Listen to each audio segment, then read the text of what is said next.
Leilou Nishmat Yaakov ben Mordechai. Il y a quelque chose qui est très important et qu'on passe à côté de notre vie souvent. C'est qu'on se dit, oh, pourquoi j'ai pas la nouvelle voiture? Peut-être que si j'avais une encore plus grande maison, je serais peut-être plus heureux. Peut-être que si j'étais marié, j'aurais été encore plus heureux. Je peux vous dire, c'est sûr que si vous étiez marié, vous aurez de valeur.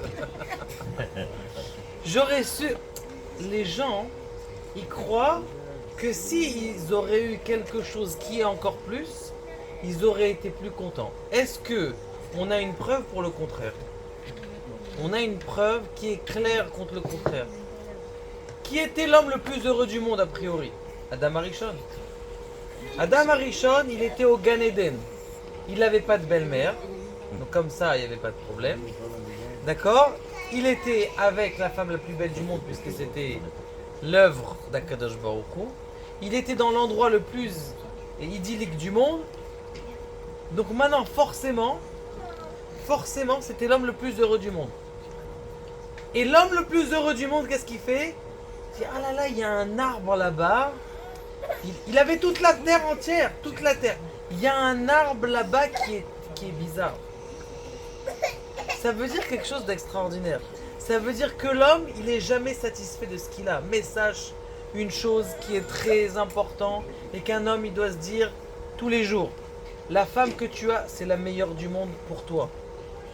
Les enfants que tu as, même s'ils ont zéro à en dicter, c'est les meilleurs enfants que tu as pour toi.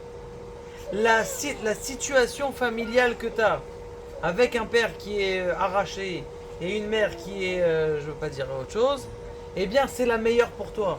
Si tu as des enfants qui sont bizarres, n'importe quelle situation, si tu n'es pas marié, sache que la situation dans laquelle que tu es maintenant, Akadosh Baruch Hu, il a décidé que maintenant tu es là et là tu peux être le plus heureux. Parce que crois-moi qu'il y a des gens qui sont plus tristes mariés, tu n'es pas marié. Il y a des gens qui sont plus tristes en bonne santé que pas en bonne santé. Comment c'est possible? Adam Arishon, c'était l'homme le plus heureux du monde entier. Il y avait pas, et quand même, il est parti trouver un arbre. Il s'est dit peut-être, il n'y a que celui-là que je t'ai demandé de pas toucher. T'es parti, en plus c'était permis. Il fallait juste qu'il attende encore quelques heures, c'est tout. Ça veut dire qu'il y a quelque chose de très fort dans l'âme de l'homme. Il y a quelque chose que l'insatisfaction, c'est ça notre point faible.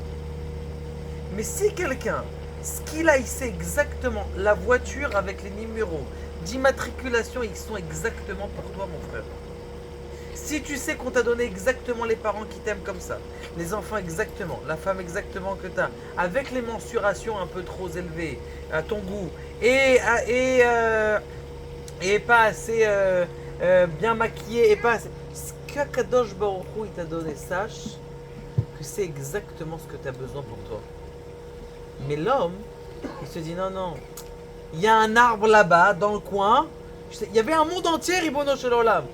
40 000 km pour Adam Arishon. Il y avait un arbre qui était bancal, il est parti le prendre. Alors qu'il avait le droit d'aller le prendre pendant Shabbat. Ça veut dire qu'on doit savoir. Et on doit être clair à l'intérieur de notre Emouna. Parce que là, c'est de la Emouna. Que sache que la situation dans laquelle tu es, c'est la meilleure pour toi.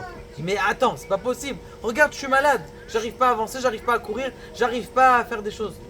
Même si tu n'arrives pas, sache que dans ton tikkun et dans ce que tu as fait et dans le Gilgul, dans la réincarnation que tu es maintenant, c'est toi, Akadosh Baruch Hu, il t'a dit voilà, ta vie ça sera comme ça. Avant que tu naisses, le 14 octobre 1900, il t'a dit voilà, tu vas vivre ça. Est-ce que tu es d'accord? Tu as signé 2 fois. Première signature, je suis d'accord de tout ce qui va m'arriver dans la vie parce que je sais que c'est bien pour moi. Et deuxième signature, Emet Vetorato Emet. Et je vais devenir un tzaddik. Ça veut dire qu'il y a quelque chose d'extraordinaire qu'on a. Je vous réponds tout de suite à votre question. Quelque chose qui est extraordinaire. Qu'un homme, il doit se dire tous les matins Modé ani lefanecha melechai vekayam. Shehazarta benishmati bechem laraba. Emuna techa. Il y a 2 choses qu'on doit savoir pour un juif. Le premier mot, c'est Modé, je reconnais. Le dernier mot, j'ai de la Emuna. Que Kadosh Baruch Hu nous aide. Que ces paroles soient les nishmat du Yaakov ben Mordechai, que sa neshama elle soit au Gan Eden Be'ezrat Hashem. Amen.